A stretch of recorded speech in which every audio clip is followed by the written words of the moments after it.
What's going on, ladies and gentlemen? It's your boys over here at Three Man Weave. I'm your lovely co-host ZD in the building with CJ. We coming at you guys live, man. It's a Monday, June 1st, and yeah, the writing is on the wall. You guys have already seen it by now for sure. Who's in the NBA Finals? We'll be talking about that. We also got our all playoff teams, which is something we've been doing. We did it last year, so for you guys who have been sticking around for that long, one, we appreciate you, but two, you guys kind of already know the format. We'll break that down a little bit later. Don't know why the NBA doesn't do that, but that is neither here nor there. That is not the main topic of discussion today.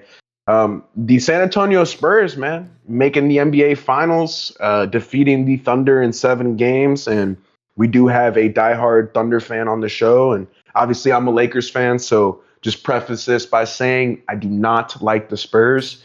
Obviously, I'd rather see the Lakers win a championship than the San Antonio Spurs. I know a lot of Spurs fans, got respect for y'all, but between me and you, it's LA forever. Don't like the Thunder. Don't like any other Western Conference team, all right? So you're not going to get cookies and cupcakes from me, but I respect what y'all are doing, and I think that's a pretty good intro for my man CJ. But bro, how are you doing today, man? How are you feeling? Man, I just, we chopped it up for probably like a solid hour before we hopped on the pod. And, I told you I've been a little MIA, bro. Obviously the elephant in the room, the Spurs are in the finals going against the Knicks. And obviously I'm a Thunder fan.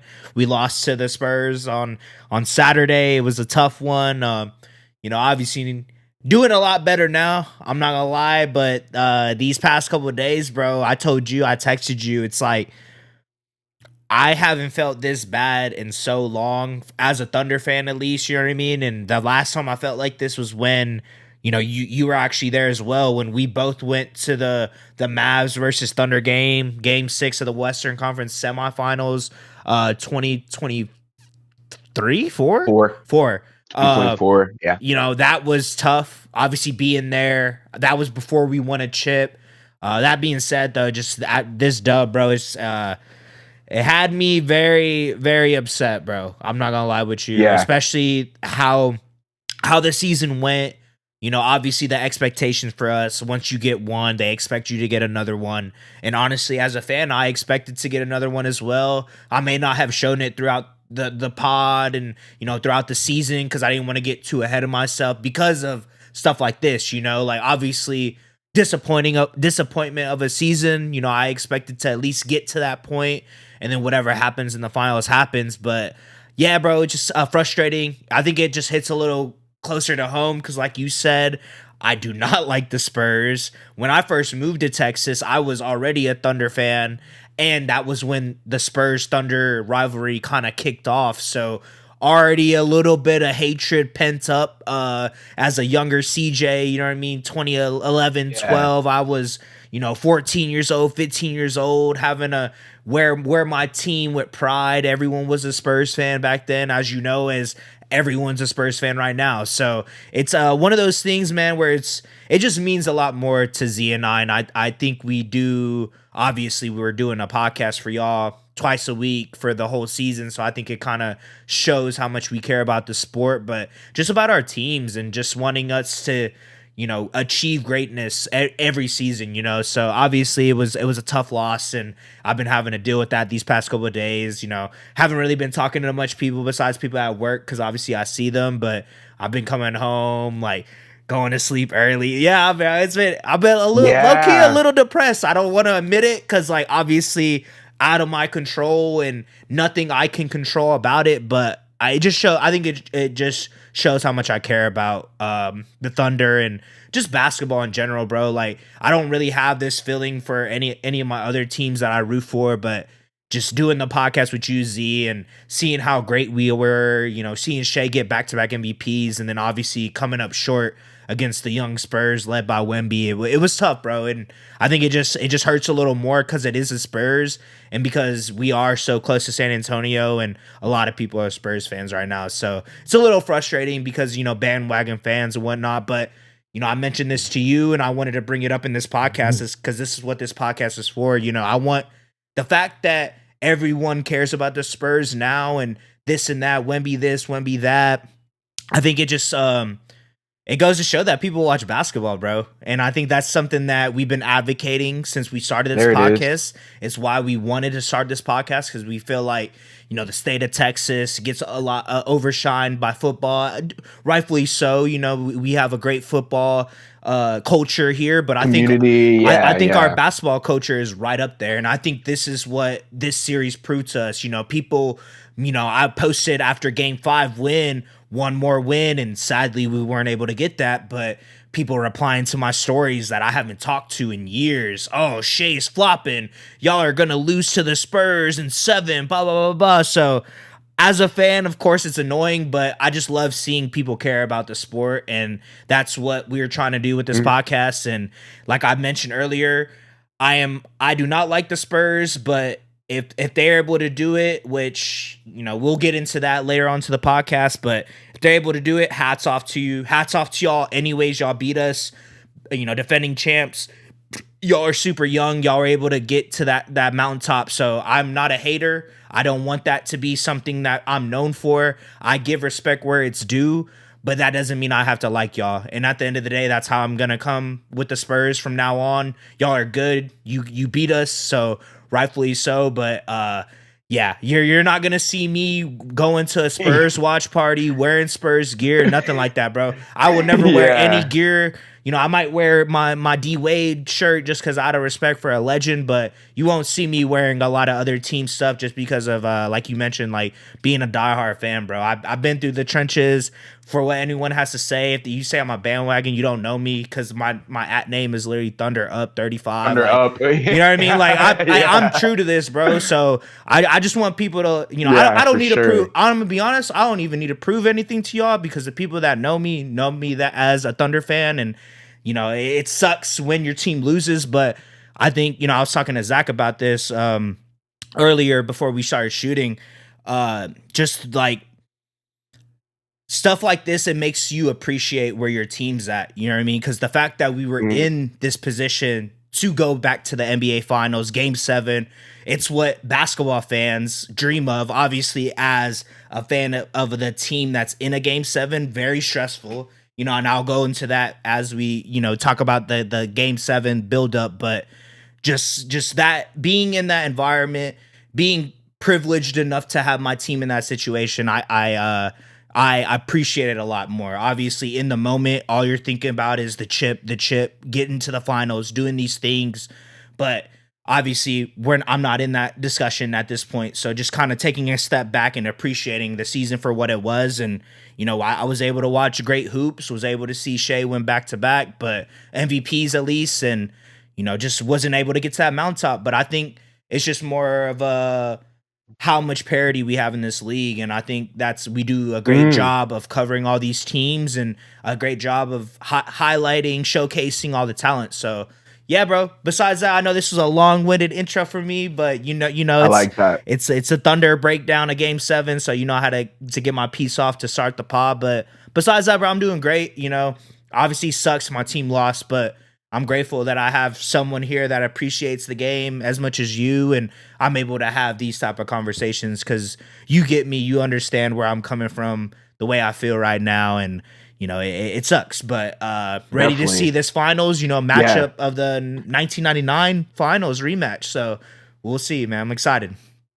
Yeah, we're gonna talk more about that on Wednesday, but I'm right there with you. The saying I've been using for this playoffs is like, losing exposes everything and winning reveals everything. So Thunder got exposed, you could say. And for all you naysayers, whatever, you guys might be right this season. I believe they're going to come back stronger.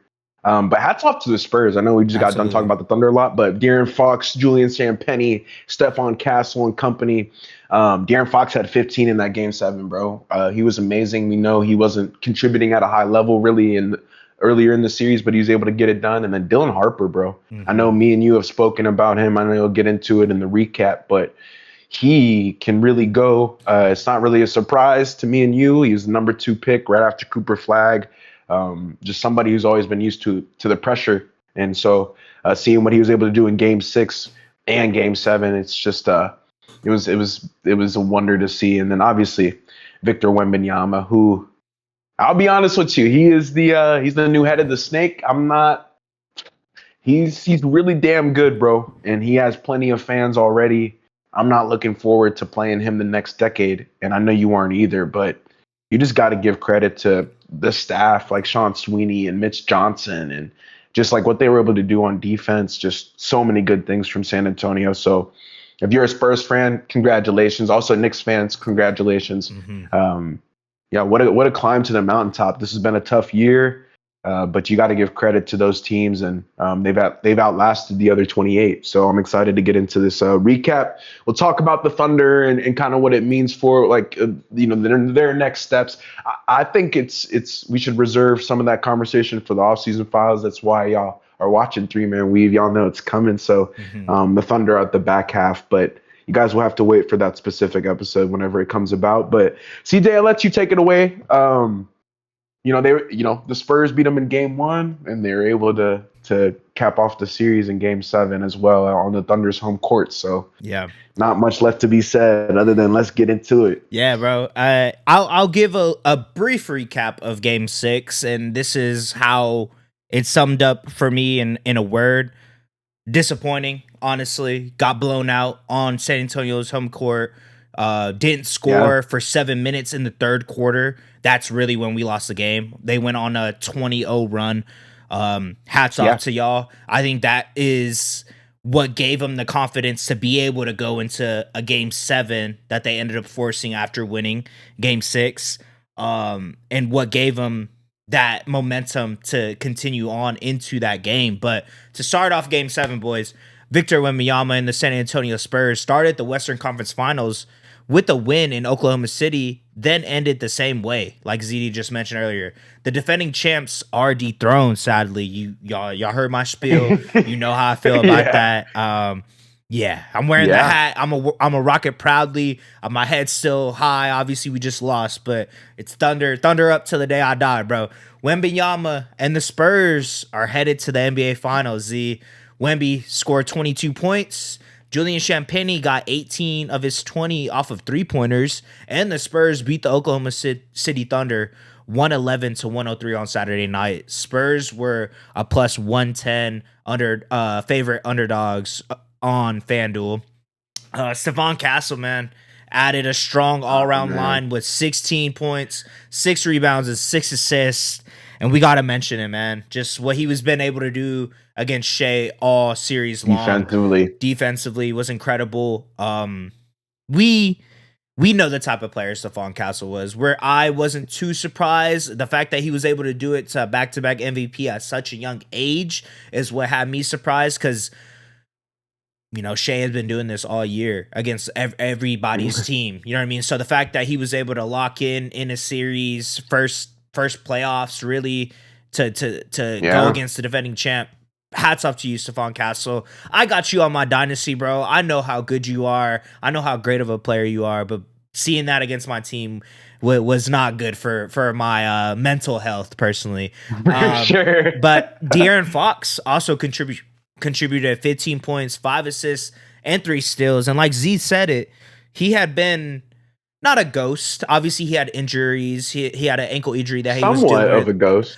I was about to say the injury is what had him become a ghost. Obviously, he's been kind of like we've seen what he was able to provide for them whenever he was on the court with Stephon Castle. Because if we revisionist history, right? Game 1, obviously Spurs got that dub, but Stephon Castle had 11 turnovers. Game 2, he also had 9 turnovers.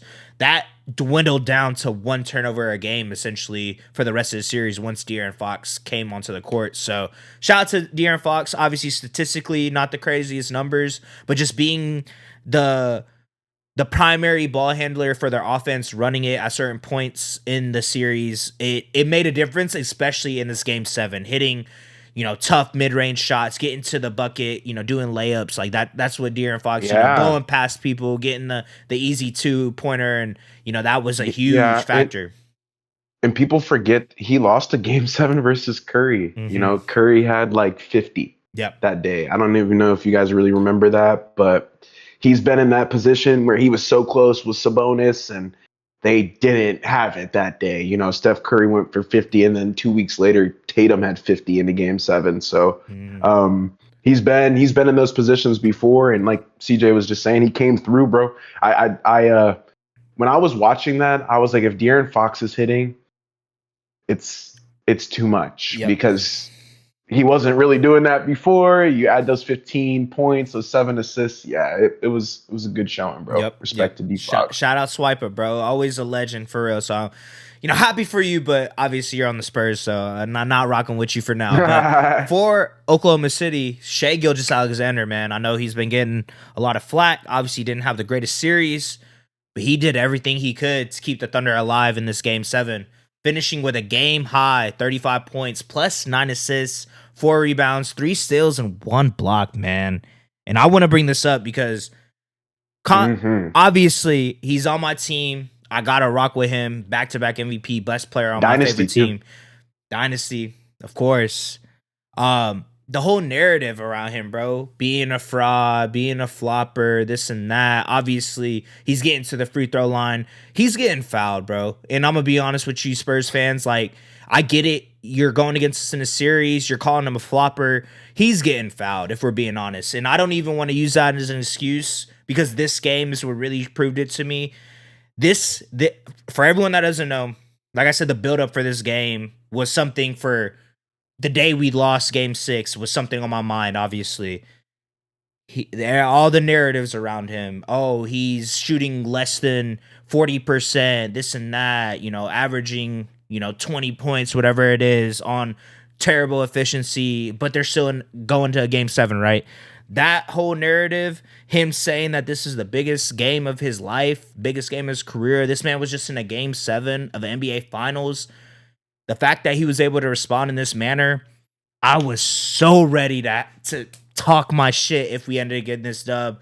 Obviously, we didn't, but it was not because of Shea. You know what I mean? He did what he Yeah, could. and He was thank balling God. out, and thankfully, you know what I mean? Because if we did, then whole different conversation. But Shea came up. Yeah, He he dropped 35. He did what he had to do. I'm I'll forever.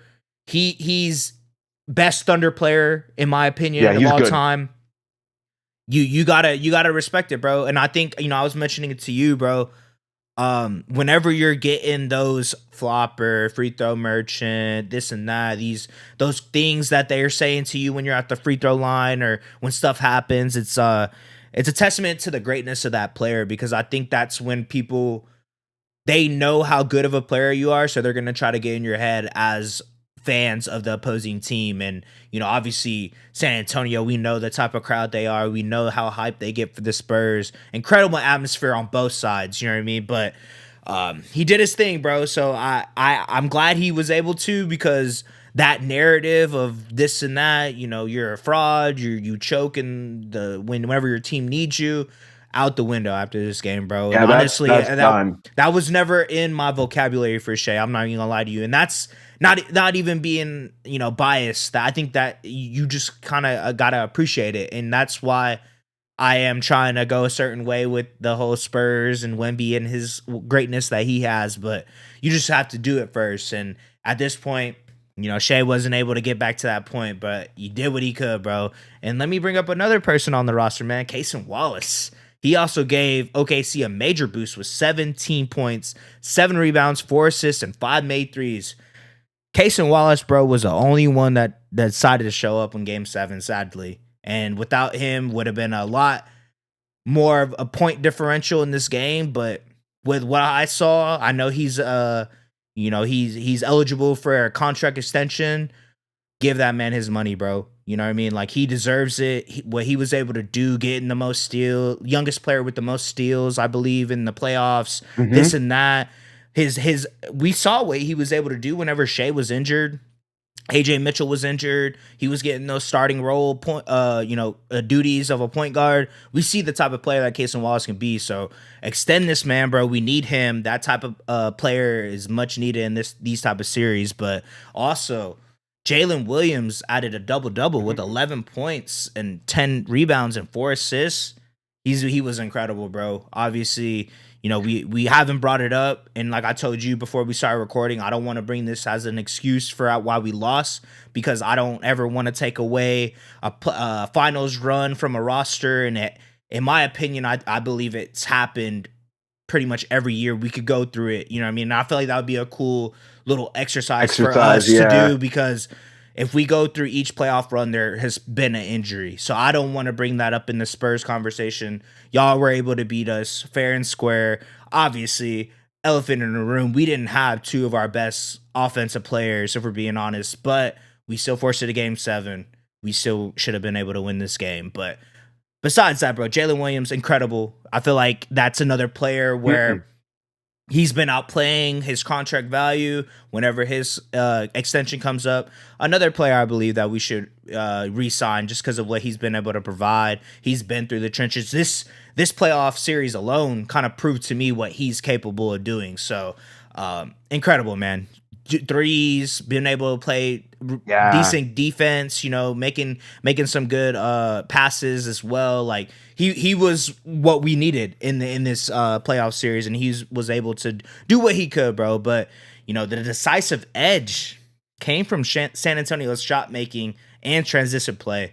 The Spurs hit 17 of 40 from 3 compared to OKC's 12 of 35, and they also won points off of turnovers, 19-9, and fast break points, 19-7, which is ironic enough, right? Because that's how we usually beat teams. Exactly. And they were able to beat us at our own game. So frustrating. That's a massive problem, because I know Mark Daigneaul's like, no way, we lost the turnover battle. You got to be freaking kidding me. Yep. Like, this is how we beat teams, bro. Like, San Antonio got y'all for sure. Yep. After Keldon Johnson's pair of 3-pointers, the Thunder were able to cut the deficit to 107-101 after just over 2 minutes left. But the Spurs answered with a Stephon Castle putback and then sealed it on a late Devin Vassell dunk. The Spurs, will play the New York Knicks in the NBA Finals starting on June 3rd. On Wednesday, we got a couple of days. Their first finals match, a finals appearance since 2014, the Spurs. And the Spurs finished 8-4 versus the Thunder this season. And as Shea put it, they were a more deserving team to win. Can Wemby lead the Spurs to win a first ring in his first playoff appearance? Unfortunately, he can. And that poses the question. You know, we spoke about it a week ago now, but for all these dudes who don't have a championship, what does that say? You know, 3 years into this, I wasn't expecting Wemby to be here. I don't even want Wemby to be here.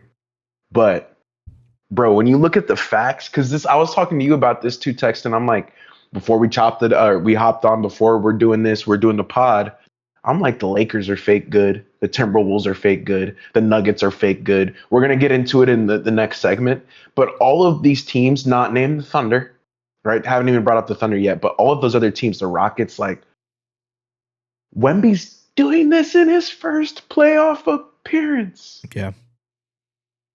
I get it. You know, he's a 7'5" alien. He's a demigod, whatever the case may be. But, bro, we got to look at actuality. We can't be living in fairy tale land if this and when that. You know, I heard Jalen Williams, well, if I was playing, we would have won. Yeah. It's like, huh? Yeah. I'm like, wait, but you didn't. Yeah. You know, like, Luka's nowhere to be found. Kevin Durant's nowhere to be found. Anthony Edwards is dapping up, you know, the Spurs with 8 minutes to go. I'm like, everybody just conceded to Wemby. So, hell yeah, he can. Do I want him to? No. I want to see Jalen Brunson win because Jalen Brunson's worked for it. And we'll get into that in the next segment too. But the Spurs haven't waited at all. That's what's so surprising about this playoff run.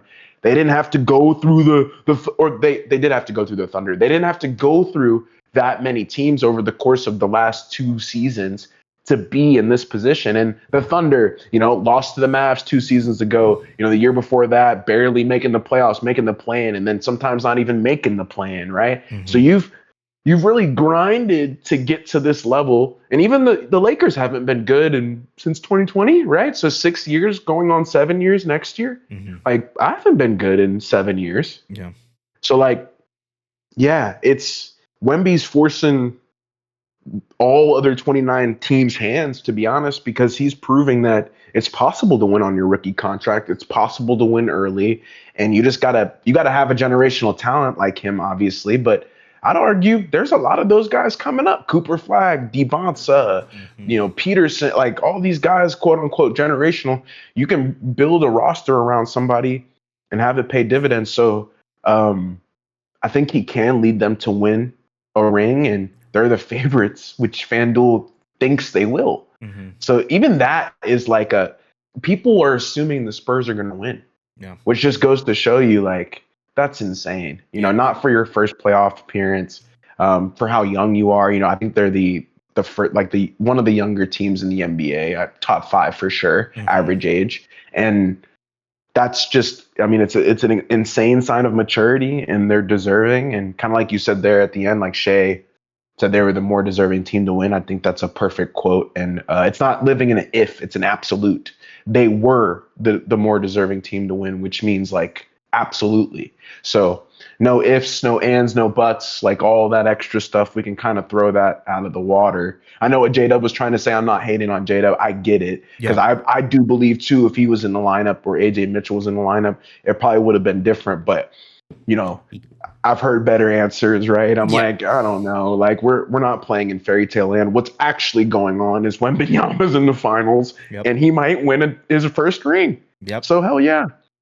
Yeah, it's tough, bro, because like you said, you don't want to, obviously, hypotheticals. I was getting all those hypotheticals when we won last year. Oh, Tyrese Halliburton, if he didn't get injured, y'all might not have won. It's like, yeah, technically, maybe. We don't know. We don't really know. But, like, I don't live in a hypothetical world. I live what's in front of me.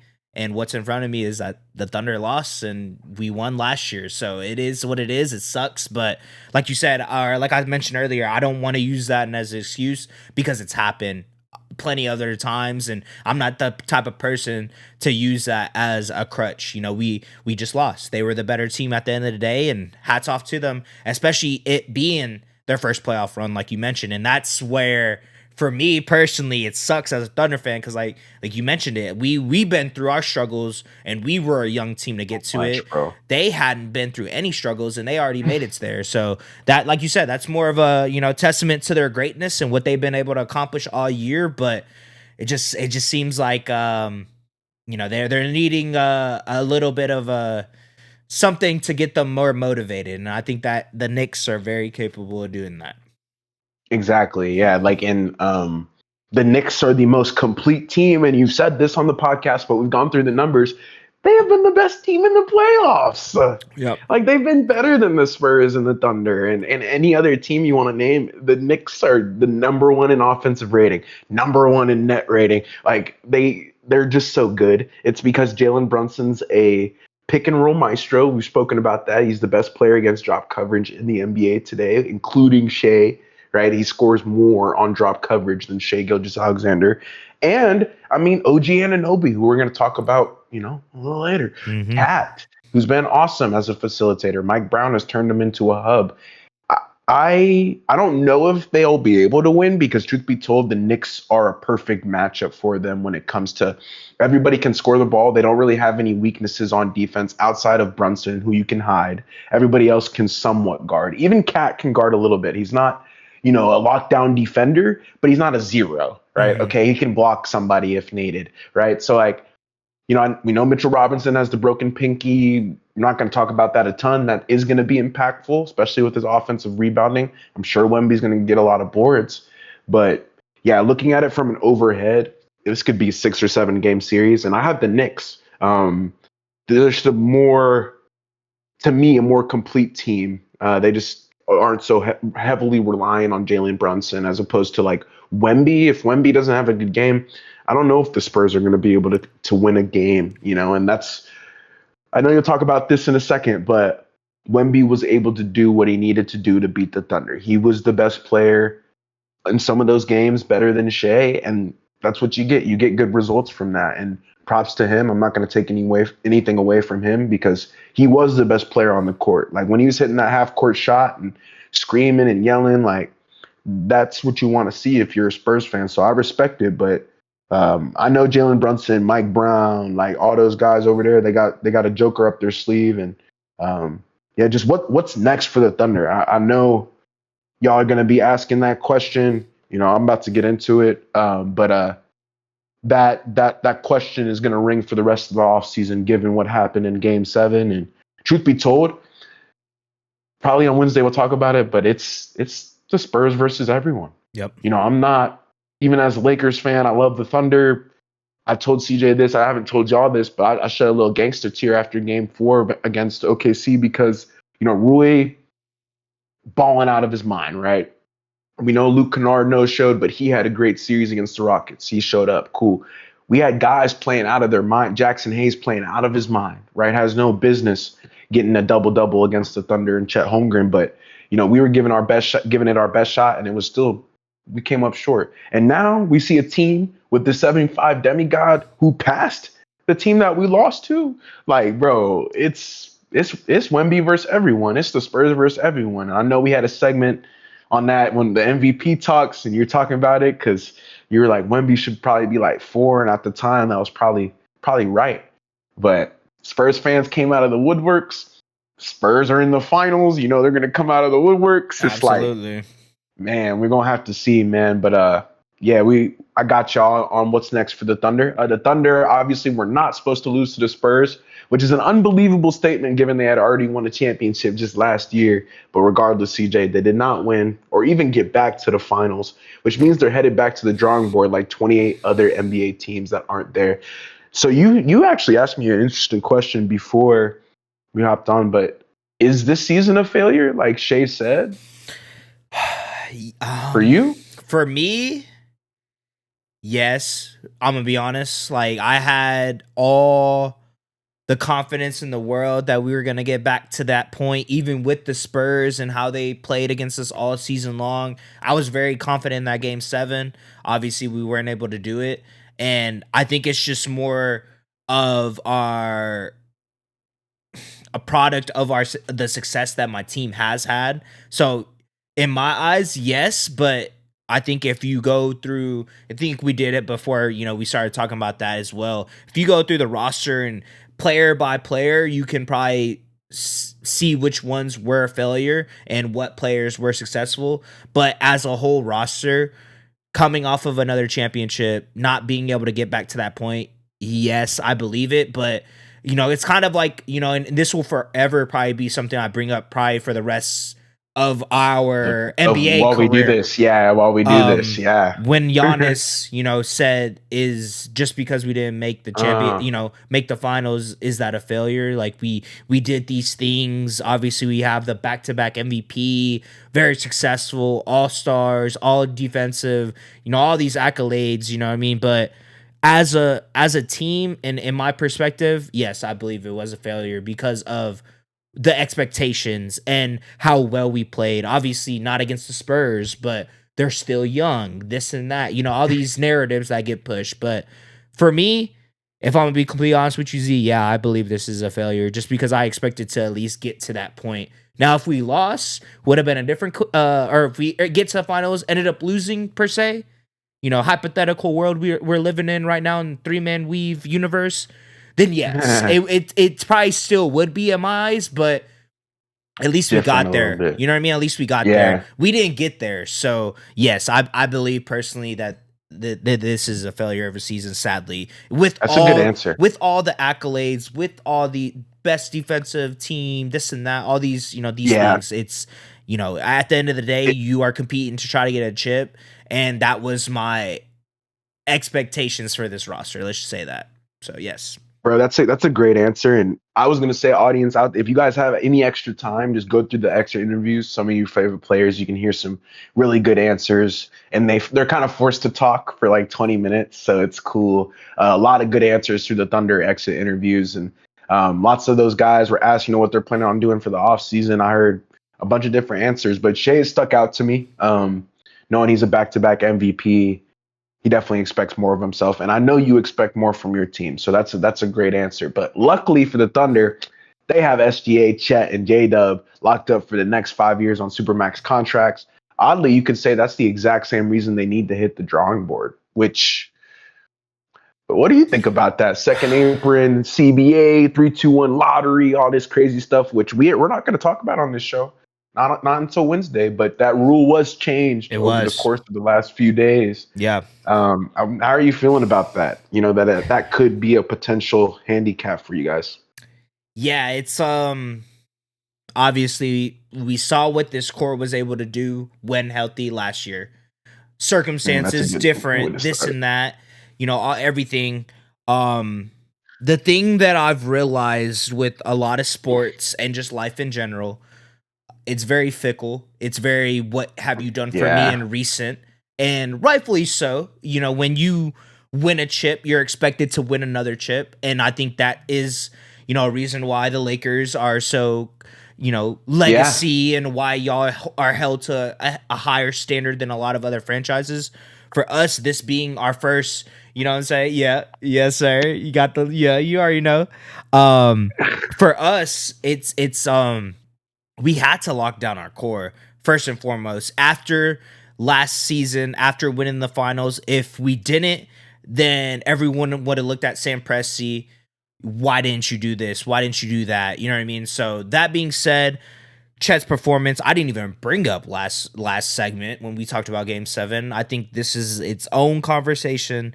Terrible. He didn't play good. He went ghost. Something mentally. I it's love coming Chet. later. I love Chet. I love Chet, bro. I have a Chet jersey. That was my first Thunder jersey of all time. Fun fact for everyone. I've been a lifelong Thunder Okay, fan, and that was the I didn't first. even know that. Yeah, that I was didn't a even know that. and my That was the grandma first one you bought. and my grandma got it for me, bro. So that holds even more of a Oh sentimental. wow, But wow, wow, um wow. all the Man, chatter, all the discussion. Obviously, J Dub was injured. That something out of his control. What he can do, what Chet can do when obviously when he's not going against Wemby. I guess that is the elephant in the room that I must address and I will bring up because Wemby and Chet. I know we've had these conversations. Number 1 and 2 in Defensive Player of the Year award race. There is a wide margin between those two. I'm gonna be honest. I am a Thunder right. fan. I love Chet, what he's able to do defensively. What Wemby does is That's a at good a whole point. different level, and I think that is. I mean, let's be real. You mentioned it earlier. The whole league has a Wemby problem at this point, and I think that is something that we're all trying to figure out how to adjust what we need to do in the offseason to get For better. real. But that being said, bro, I think we should still keep the core together. Personally, that's just me. I've seen when cores are doing well, they're meshing well with each other, what they're able to do in a season. Next season doesn't go as planned. All the fans are like, trade Chet, trade J Dub, let's get MPJ, let's get Evan Mobley. Like, are we being on? Like, let's be real, bro. Like, you think that is going to be the Yeah. separating factor? The Obviously, answer. MPJ, great shooter, might have contributed a little bit more than J Dub, obviously, because he wasn't playing. But is Evan Mobley going to be an answer for Chet That's Holmgren? not. We had a whole discussion about Evan Mobley earlier on this, earlier Yeah. this podcast last week. He's getting paid this much and he's I, not doing anything. So like, I I don't know. I think yeah. it's just more one of those I don't things think so. where we have to give it time. We have to see what this roster is going to look like when healthy against the Spurs at this point, because that's who we're gonna have to go through at this time to get to the finals, obviously, because we just lost to them. But Hmm. that being said, bro, no, I'm not gonna lie, I'm not one of those fans that are like trade everyone. I'm looking at this from a realistic perspective. Obviously, I am a Thunder fan, so I want this team to stay together. But at the end of the day, we didn't see what this roster was going to look like fully healthy for a full 7-game series against the Spurs. Not saying I like my odds and my chances in this, but like I kind of do. Like I'm not opposed to keeping this core together. Now, if this happens again next year, fast forward, we're in 2027, I'm having the same conversation. I might be coming at this a little different, but 2026, June 1st, we just lost 2-3 days ago. I want to keep this core together because this is a young core. Yeah. Chet is still one of the best defensive players in this league, second to Wemby, if we're being honest, and that is a huge margin, like I just mentioned earlier. But I think that's more so credit to Wemby and what he's been able to be. But J Dub, we know what he can be. These two guys are all NBA, all defensive, and all stars in 1 year. I think we need to Hmm. push the brakes a little bit, give us another I agree. year, and see what we can do. Because if Sam Presti has shown me anything, is that I trust him and what he decides that he wants to do with this franchise, and it's been able to get us to this point. So I'm completely putting in trust to him, like Shea said. You know what I mean? And that is why Yeah, I yeah, think yeah. Shea gets a lot of hate just because of his antics and however he plays, but him as a leader, as a player, as someone that shows up every day and works, like you can't, it's second to none. And I think that's a lot of y'all's favorite players in the league. I can't say that for. So that being said, no, I think we should keep the core. All the other players can go. I'm gonna be honest, and I feel like we'll probably talk about that a little later. But there's certain Yeah. players on this roster that I think it just kind of their time is done with the team. Respects to them, but if we're really wanting to compete for multiple championships in the following years, we're gonna have to change. But I don't think the core needs to change at all, personally. I like that answer. Yeah, we'll definitely get into that a little bit later. But the Thunder started 24-1 in the regular season and 8-0 in this year's playoffs. You know that. They looked like they were going to repeat, but Wemby, uh, I mean, him and the Spurs came and changed everything. Despite a series of key injuries throughout the season, the Thunder again had the NBA's best record at 64-18. But the 62-20 Spurs, who were right behind them, were a thorn in the Thunder's side all year, winning 4 of the 5 regular season matchups and eliminating OKC in the NBA Cup semifinals and once again in the Western Conference Finals. So OKC just got beat up by them this year. Truth be told, the Spurs had their number. We spoke about that a lot every single time the Thunder played the Spurs. We recapped it. You guys can go back in the archives and look. But yeah, I mean that's what happens when a team is kind of out to get you. So you guys deserve to make it to the NBA Finals. I'll say that. You guys beat the Thunder 8 times this year. Clearly, you guys are better than the Thunder. So, Yep. Injuries to Jalen Williams and AJ Mitchell in this year's Western Conference Finals really hurt OKC's chances to defeat the Spurs. San Antonio was able to turn the screw on SGA and force them into tough traps, ices, forcing them baseline. A lot of you guys may not know, but the coverages, the way that the Spurs were guarding him, it was brilliant. Mm-hmm. Sean Sweeney did a really good job of icing the screens, trapping them, not letting them cross half court, just not allowing Shea to get to his spots and be comfortable. And you said it, Stephon Castle was the main instigator, but Devin Vassell, I saw De'Aaron Fox get a lot of cookies. Just a lot of hands in passing lanes. Dylan Harper in game 1 and 2 had his hands in passing lanes the entire time. Their defense was extremely, extremely valuable, and it was the reason they won the series. Their offense was great. Champagnie hit big time threes. A lot of guys came through on that side of the ball too, but I would argue that Luke Cornett chase down block is the second best chase down block in playoff history behind LeBron James. I mean, this dude comes flying out of nowhere in the game 7 and blocks iHeart at the apex. Yep. CJ and I both said it. It's crazy. We must have had like a universe moment, but I said it to myself after that as well. Yeah, the Spurs are going to win. Yeah. When something like that happens, the Spurs are just better. Yep. Because they turned the ball over, had no right to be in that play.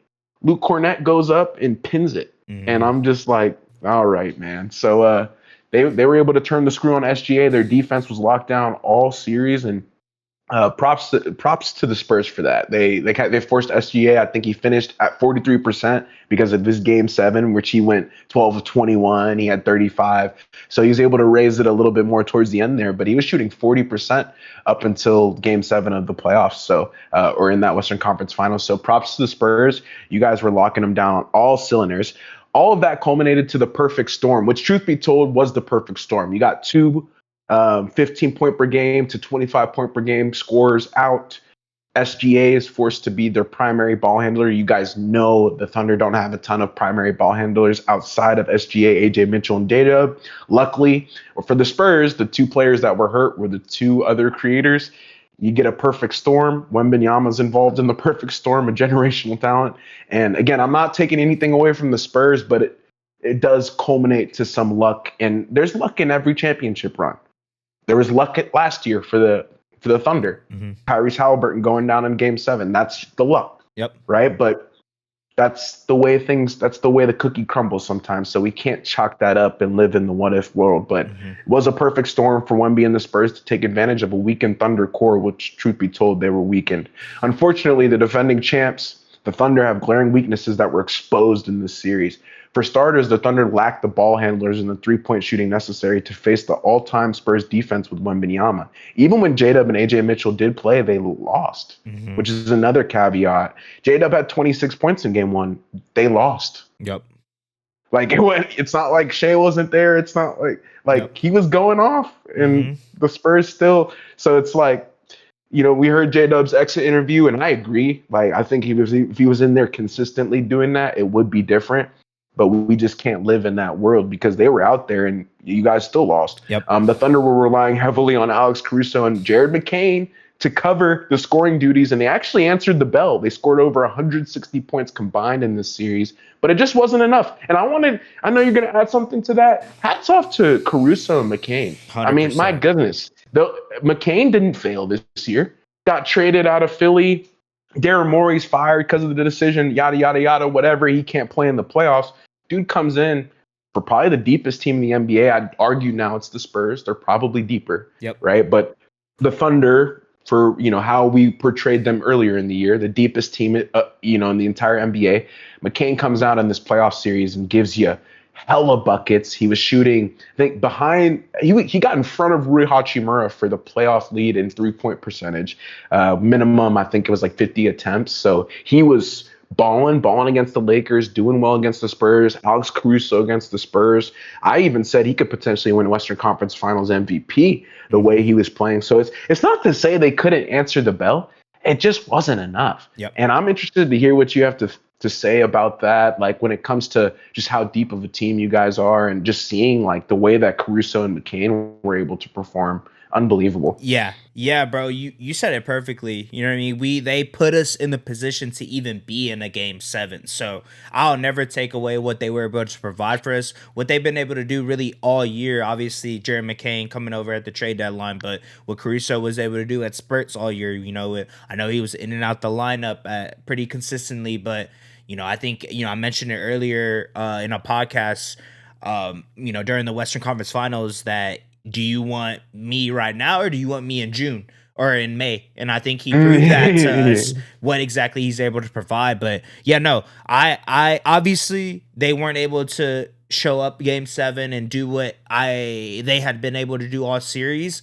But for me personally, as a fan and a realistic fan at that, it's not that I wasn't expecting them to do that, but it's a lot to ask of them to continuously do that through a series when you're not asked to do that on a day-to-day basis. You know what I mean? So that being said, they were incredible though. They were the ones that were giving us juice, whenever we would be able to go on a run in the third quarters that we, the games that we were able to win. But yeah, no, I think it's just one of those they used their game. I mean, I mentioned it to you after that game 1 loss in double OT. We lost the Alex Caruso game for us. Like that was probably the best game from Alex Caruso I've seen him play in his life, and we weren't able to get the win. So I'll never take away those type of things, but obviously they weren't able to show that in game 7. But the fact they even got us to game 7, I think it shows how good of a roster we do have. It just wasn't enough, the day of the game. In the moment. So. Yeah, that's true, bro. And OKC also saw the unfortunate reality, which we were talking about, that Chet Holmgren cannot compete with Victor Wembanyama. And that's okay, because I was going to come on here and say this. Wemby could potentially be a top 10, top 5 player ever. I don't know if, even Michael Jordan would do well against Wembanyama. Like, I hate to break this to you guys. He's just that good. So like CJ said, we're not going to spend a ton of time comparing, a potentially all-time great player to, a Hall of Famer if he continues to win. And no disrespect to Chet, but it's just it's different. It's not happening. Yeah. And I don't know what y'all want from CJ and I in terms of that. Like, we'll get into what he did a little bit later. And CJ, you already kind of did it in earlier, like a couple minutes ago, but shot twice, scored 4 points, looked scared. Mark Daigneault had to take him out, truth be told, of the game at the end because he couldn't score. he didn't shoot for the last, I want to say it was like, what is it, 12, over 36 minutes? Yep. He attempted his second shot with 9 minutes to go in the first quarter and didn't shoot the rest of the game. Yep. So not only were they missing J-Dub, they were missing Chet Holmgren, who is another $240 million. They had a 400, on the court. You got $400 million basically doing nothing, and Shea is giving you the game of his life. And you know, I'm with you. I don't think they should blow it up. You know, there's like people are saying, oh, Giannis, they should go all in, yada yada yada. We'll talk about that a little bit later. You'll get to hear CJ's opinion on it, but that game to me just showed me that Wemby's just in a different class, and that's okay. But I don't really want to play this comparison game, so we're not going to. Victor Wembanyama is better than Chet Holmgren. If you don't know that, you can go watch the tape. Like, just type in Wemby highlights in the series if you want, and you can go watch it. The answer will reveal itself. Props to Wemby, but yeah, I'm not going to talk a ton about Chet Holmgren's mishap. You know, we kind of got a mock trade a little bit later, so we'll break it down. But yeah, just didn't show up. Forced Alex Caruso and McCain again to be even more impactful. Case and Wallace, who again answered the bell. They lost by 5 points. It's not like they got blown out. Mm-hmm. They have the guys to do it, but just nothing from Chet Holmgren, which is really disappointing because he is an NBA champion and somebody who's been around players like Kevin Durant and LeBron. He's gotten advice from SGA and all these MVPs. You can't have that, bro. Mm-hmm. You know, you deserve the criticism. Yep. Everybody who's been in your corner, shooting twice means you were scared, which isn't like a basketball thing. It means like, oh, I don't even want to attempt to try to I'm nervous to make a mistake, yada, yada, yada, whatever. But that's my thoughts on that, man. I hope he finds, it's not a Ben Simmons moment. He's an NBA champion. Yep. Okay. He's very mentally strong. It's not like he's going to crumble for the rest of his career, but that's what I got to say on that situation. We'll talk about the mock trade a little later, but I don't think Chet Holmgren should go anywhere. Just a bad game for him, and against somebody who's a potentially top 5 player of all time, so it looks a lot worse. Mm-hmm. And Wemby dunked on him. Y'all saw it, bro. We're not gonna. Yeah, I don't want to spend any more time on that. So Alex Caruso summed it up greatly. In general, it's hard to win one championship, let alone go again, and it always takes a little bit of luck. He was a major factor in the Thunder's 3 wins, but he just had that poor shooting night, went 3 of 14 in Game 7, kind of like you alluded to earlier. He said we were unlucky. We were lucky last year. Our team was healthy, the whole team outside of Jalen Williams' wrist, but he was able to play still. This year, losing 2 guys, it changes the dynamic of the team, and then obviously you're playing a good opponent. SGA also added this in his extra interview. I still think we had enough to get it done. We just didn't go get it in the biggest game of the series, which is a disappointing thing to hear from a team that is already an NBA champion and supposed to be the next great dynasty. And CJ, do you believe we have any dynasties in this NBA? It hasn't been a repeat winner in 8 years. I don't see, where's the dynasty, right? Yeah. Different. I was just about to say that, bro, because how everyone's talking about the Spurs, right? If they end up winning and doing these things, right? Should be the next dynasty. That's what they were saying about us last year. You know what I mean? And obviously, cards got to be in your favor. You know, you got to be lucky, as Alex Caruso just mentioned. It's a lot that goes into winning a championship than just having the talent and the players on your roster to do that. So that being said, I'm going to be honest, no. Until I see it, I won't say that there's a dynasty. Obviously, yes, if the Spurs do it, if they win this year, they'll probably be the favorite next year. But until I see them win another back-to-back or 3 and 4 years, whatever it is, I can't say so. I'm not going to lie to you because I thought we were going to be a dynasty, to be honest. Yeah, me too. I thought y'all were going for like a 3-peat. I'm not going to lie. If you would have asked me, but clearly not, and that's okay. The Thunder now undoubtedly have the injury questions, some of the winning questions that weren't present before. Should they panic trade Chet? No. Should they give up on their core because of one player, Victor Wembanyama? Absolutely not. The Thunder do have the means to run it back with their core group of guys, but the offseason coming up poses some interesting scenarios. The Thunder will be handicapped to re-sign talent because they owe J-Dub, SGA, and Ched over $700 million. We've talked about that a lot for the next 5 years. And now they're just focused on purely defeating the Spurs. If they were to panic trade Chet, this is for you guys that are haters, who could they get for him after an abysmal Game 7 performance? Well, Milwaukee has a Hall of Fame player there looking to trade for a young superstar, more youth, and picks. Now, the trade is this, CJ. You guys won't do it, but we'll do it for the people. Giannis for, again, OKC has to sign and trade Lou Dort to make this trade happen, but they sign him, they trade him. They'll trade Holmgren. Those are the two players. And they gave up 4 first-round picks. So your pick this year, which is number 12, the 2028, the 2020, the 2032, and then another pick of Milwaukee's choosing. Do you think Milwaukee does that? Dude, with this whole 3-2-1 rule that we haven't even talked about, this is something next part. We have a lot to talk about. Obviously, Western Conference Finals is what we're mainly talking about, but there's a lot going on in this league. With that being said, with that, all those stipulations, all this and that, yeah, I think if we wanted to trade for that, if that was on the table for the Bucks, they would take that. Do I think the Thunder are going to put that on the table? I don't believe so, because if we have seen the way Presti runs the ship, he likes these picks. He likes being able to have the freedom to be able to do what he wants with those and building the team that we have with the Clippers picks, essentially. So I think if we put it on the table for the Bucks to accept that trade, they would. I don't think we will put that on the table for them. But I agree. Yeah, I'm gonna be honest. Even with Giannis, great. We love Giannis around here. We know top 100, top 75 player, of course. I don't.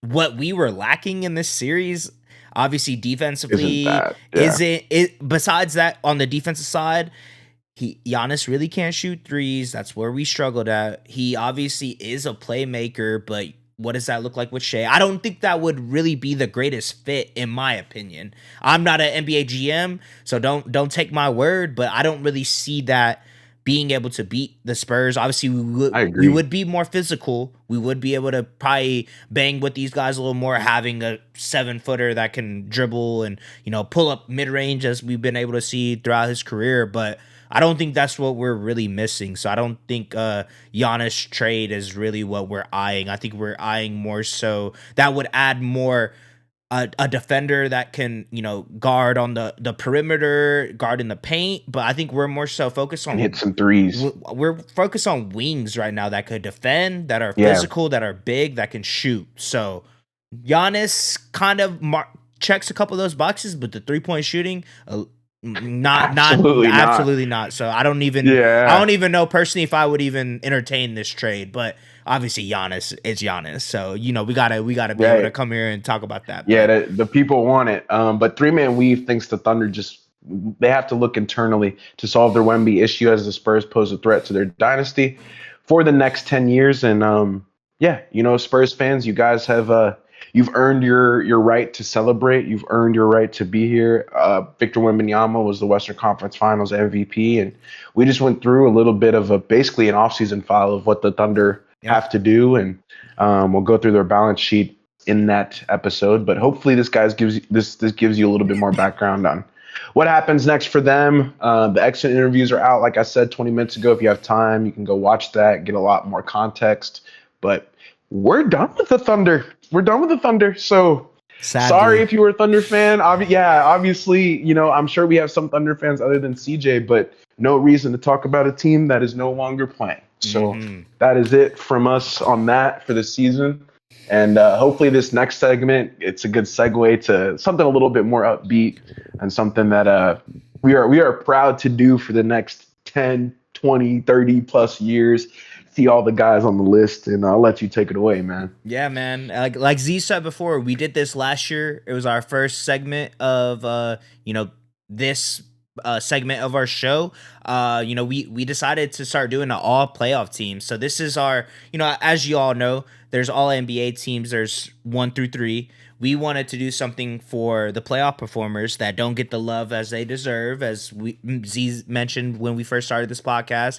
We wanted to do an all playoff team. So this is the third team, and we'll start from the bottom to the top. And our last spot for the third team right now at this moment is Nikola Jokic, man. Jokic had a subpar playoff showing as the Nuggets got bounced in the first round by the T-Wolves. Still, even with Jokic struggling by his standards, that still doesn't negate the fact that he still put up insane numbers. And I think that's something that where we need to appreciate more. You know what I mean? Obviously didn't make it far in the playoffs, but what he's been able to do for the last 6-7 years Unbelievable. has been incredible. But in 6 playoff appearances this season, Jokic averaged 26 points per game, 9 assists per game, and 9 rebounds a game, while shooting 45% from the floor. Jokic shot poorly from beyond the arc at 19.5, but he still did enough this year to barely crack our list, man. Hey, so I texted CJ. I let him know some of the honorable mentions. We got RJ Barrett, Jamal Murray, Rui Hachimura. Truth be told, I have no problems putting Rui in there or RJ in there. Yep. You can totally make the argument when I was going through this.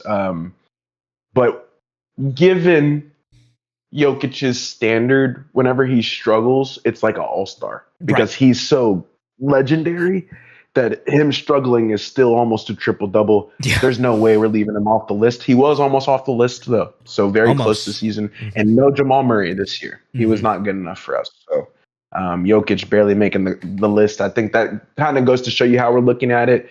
Obviously, there will be some players on here who are not better than Nikola Jokic that are on a higher team. And that's because they contributed more to their team winning. And you guys will see as we get on with this, especially first, second team. But next guy on our list, man, we got number 14. We got Paolo Banchero. This is a dude who, I was criticizing a couple weeks ago, but CJ and I both understand and respect the fact that he's the number one option on the Magic. He's a consistent playoff riser. His points per game go up. And yeah, he had another solid playoff season, even though the Magic couldn't get past the first round again. Regardless, the shortcoming wasn't on Paolo. And he averaged 26.3 points per game, 9 boards and 6 assists on 42% shooting. Would like to see that efficiency go up, but it's the playoffs, so we understand. Once again, he's showing that he's more than capable of being a number one option in the playoffs. Banchero also faced Detroit, CJ, who had a top 5 defensive rating all throughout the regular season, which makes the scoring numbers look that much more impressive compared to some of his peers. Paolo's been a playoff riser for 2 years now. I said it on the pod. He had 40 against the Celtics, came out, had like 30 something. He had 45 against the Pistons. 45 against the Pistons, right? Yeah, my goodness, going to battle with Cade. So yeah, I don't even want to undershoot his accomplishments. He's been very good in the playoffs, solidly on the third team. He's probably gonna stick around on these all playoff teams because he's always been a playoff riser, bro. Yeah. I mean, y'all know me. Y'all know I'm a low key Magic fan, and what I've been able to see from Paolo, especially in the playoffs. Feel like throughout the season, it's always, man, he's not really efficient, this and that. But when it comes to playoff basketball, he's still able to do what he does during the regular season and even better at certain times of the year. You know what I mean? Yeah. So I agree. I feel like Paolo here is a perfect spot. That 45-point game performance duel that he had with Cade. I know we were shooting a pod that day, so we weren't able to watch it live. But, that was an incredible game. So shout out to Paolo, bro. For sure. Going into he deserves it. I would say, yeah, for sure. Absolutely. Like you said, getting bounced in the first round, but it wasn't Paolo's fault. And I think that's what we try to do a good job of putting these players that make the all playoff teams. If you put up the numbers, like we just mentioned for these last 2 guys, and you're going to make it here regardless. But, going into our 13th player right now in our third NBA all playoffs team, we have the one and only. He's in the finals, putting on for the New York Knicks. OG Anunoby, man. First appearance. 2 years of doing this. Yeah. Outside of Jalen Brunson, OG Anunoby was the Knicks' most proficient scorer and defender in this year's playoffs. Anunoby helped lead the Knicks to its first finals appearance in 27 years by averaging 19.9 points, a playoff career high, on 11 attempts a night while shooting 57% from the floor. Yes, 57%. OG Oh, Anunoby also ranks inside the top 20 for total steals per game, 1.6, and blocks per game at 1, displaying his two-way capability on the biggest stage for the New York Knicks, man. He's been incredible, bro. You know, like we said, he's been the other consistent scorer for the Knicks. Besides Cat, you know, I think we kind of expect that.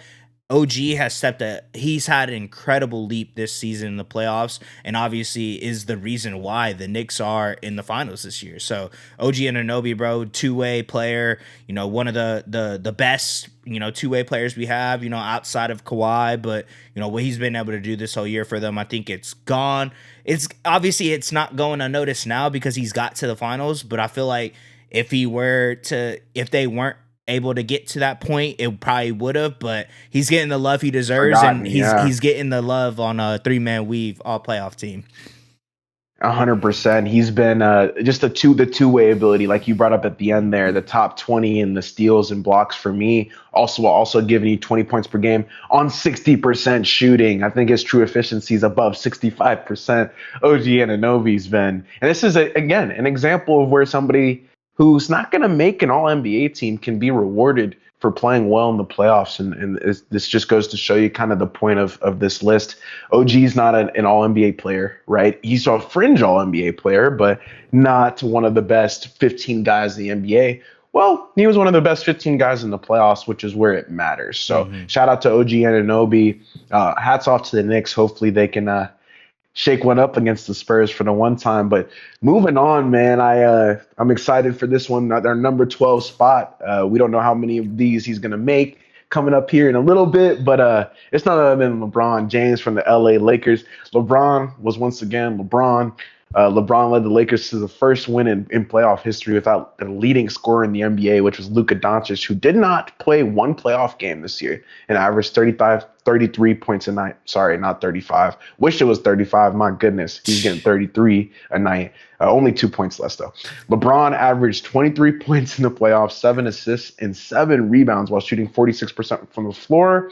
James also finished top 20 this playoffs in steals per game with 1.3, all while at the ripe age of 41. I actually got to see Bron against Houston this year.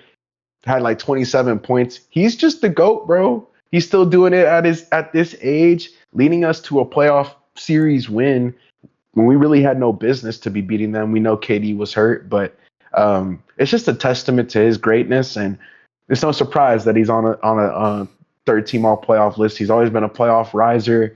Came out, was balling in the playoffs this year, and we know the Lakers weren't able to get a ton of things done versus the Thunder, but you know, Rui Hachimura just missed the cut for me. LeBron made the cut. Like, we had some guys playing extremely, extremely well in the clutchest time of the season where it counts. So I appreciate Bron. If you walk, bro, I appreciate you, what you've given LA. Obviously, that championship. Thank you. And yeah, I'm going to put that to rest. I told my girl, so be it if LeBron leaves. He's been awesome. Yeah. No, yeah, you said it perfectly, bro. I mean, obviously, our expectation heading into that series against the Rockets. I mean, I believe you said that the Rockets were going to win. If I don't, you know, if I remember correctly.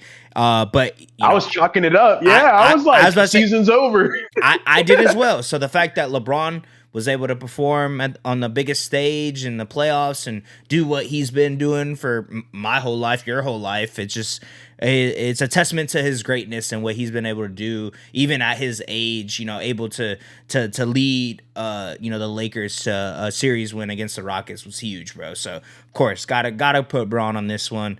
And then our last spot for the 3-man weave all NBA, all playoff team. Playoff third team, we have the one and only Joel Embiid, man. Even though Joel Embiid didn't win the NBA Finals this year, he proved his playoff resilience by helping the Sixers defeat the Celtics for the first time in franchise history since the 1980s. 1980s, man. We weren't even Jeez thought of at Louise, that point. born. Yeah, thought Thought of. of, Yeah, yeah, it's just like parents just chilling, living chilling. their life, maybe not even met yet. Type. Exactly. Like, wow. Regardless of what people think about Joel Embiid, you can no longer question his want to or his will to win.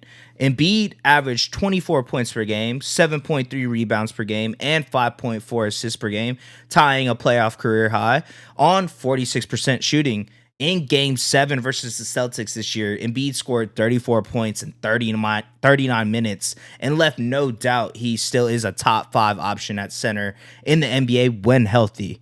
And he was healthy for this playoff series, which is a success for the 76ers, man. Yeah, it's incredible. Seeing him Yeah. do that, I think alone had to put him on this list. I know right after that series has wrapped up, we were texting in our group chat with you, Cam, and I. We're like, man, like Joel Embiid is a warrior, bro. Like regardless of what people say Yeah. about him, obviously not very 100%. successful in the playoffs, but what he showed us this year, him going on that game 7, still putting up 34 points, he showed us the type of player he can be, even when he's not fully healthy. You know what I mean? I feel like we haven't truly seen a full healthy Joel Embiid since his MVP year. 100%. But Yeah, he yeah. hasn't been healthy in 2 years, bro. Like, you are not lying. The surgery from Bell's palsy and that's what made the 34 versus Jaylen Brown. I think Jaylen Brown had 39 that game too, and he's gonna make one of these lists. We're not gonna give away which one, but he'll be on there. But to see him go at JB, not lose the game 7, which he's been known to do, yeah, that put him on this list single handedly. And oh yeah, man, like him being healthy, getting 24 a night, him and Maxi, who yeah, we'll lot of good stuff for the Sixers this year in the playoffs, bro. I know y'all didn't win the finals, but given where y'all were, seeing VJ play well, Maxi, and of course Embiid be healthy, and Paul George too. Clearly y'all have something going on there. So outside of the Jared McCain trade, it seemed like this was a success for the Sixers, truthfully. And Embiid's exit interview, he said that he was very thankful. He was just like, I'm thankful we got the chance to just show people like we can still go play at the highest level. And even if we weren't able to get past, the Knicks, who are in the finals, luckily, so they did lose to a finals team. It's not like they lost to, the Hawks or something, right? So, failures are they're measured differently. And Embiid, you could label him as a failure. Not this year, bro. He was awesome. Made it. He's actually the first one off the second team. So for you guys that you guys like Embiid, you got the love here right now, bro. He was hooping. He deserves to make our list. So that does it for the all playoff third team. We'll get into the second team next episode. We'll also talk about the draft. We'll preview the final stuff. We'll do all that fun stuff. But CJ, do you have anything else to add before we put we close the book on the Thunder before we put a bow on it? Nah, man. Just want to let everyone know I'm still a proud Thunder fan. Nothing y'all say to me, nothing that happens will ever change that, regardless of the outcome. I'm a Thunder fan till I die. I know it's a tough time right now being a Thunder fan, losing against the Spurs, especially because I live in the state of the Spurs, so everyone's gonna be chirping me. But I'm holding my head high, bro. We won the chip last year. We still are young. We're still gonna compete. I'm excited. Obviously, this rivalry that's been brewing, 10 years ago is it's hot on the grill right now. We got the beef is starting, the Chet and Wemby conversations, this and that. I'm ready for it, bro. I'm just ready for this upcoming season. Obviously, wasn't the outcome I wanted for this year. But I mentioned it earlier, it was a failure in a sense. But if I'm, taking a step back, just looking at it as a fan of the sport, I can't complain, bro. I had a lot of good moments, good memories this year, winning back-to-back MVPs with Shea.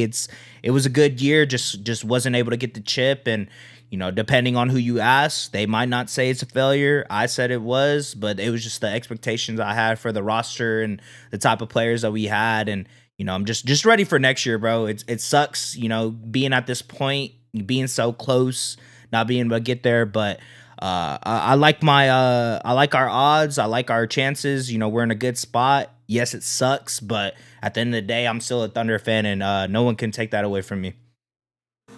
100%. And yeah, that sigh of relief after that it's tough because yeah, I want to come on here and talk about the Lakers going to the finals. Seeing Luca there, back there again would make me really happy. But you can't have everything you want every year, bro. That's part of being a sports fan, and I think that's what makes it beautiful. And you wouldn't want to have it any other way. The struggle is real. Yeah, I appreciate your fandom. But yeah, that's gonna wrap it up for the Thunder. At least we'll put a bow on it. You guys will have to wait for the offseason files to hear more from CJ and I. But do you have anything else you want to tell the people, man? Keep watching more basketball. You know, we Yes. appreciate you guys for rocking it out all the way to the end of the episode. Don't forget to leave that like, comment, subscribe. But CJ, you got anything else for him? Nah, man. I just I mentioned it earlier about everyone watching basketball. I'm happy as a enjoyer of the sport. Not happy because it was against my team, but I'm just happy that everyone's watching basketball, bro. I believe Me that too. this is one of the best sports we have in this country and in the world now at this point. And I believe that the fact that it took 7-5 Alien to make y'all realize that. It is what it is, but it's been here, and I think this is the one of the greatest decades we've had as basketball fans. Just seeing the parity, and especially after the 2010s, realizing that it was just going to be the Warriors and the Cavs every year. Now we don't know who's going to come out. Obviously, the Spurs went on an incredible run, and the Thunder last year, and so on and so forth. But just appreciate everyone, man. Appreciate the love and support.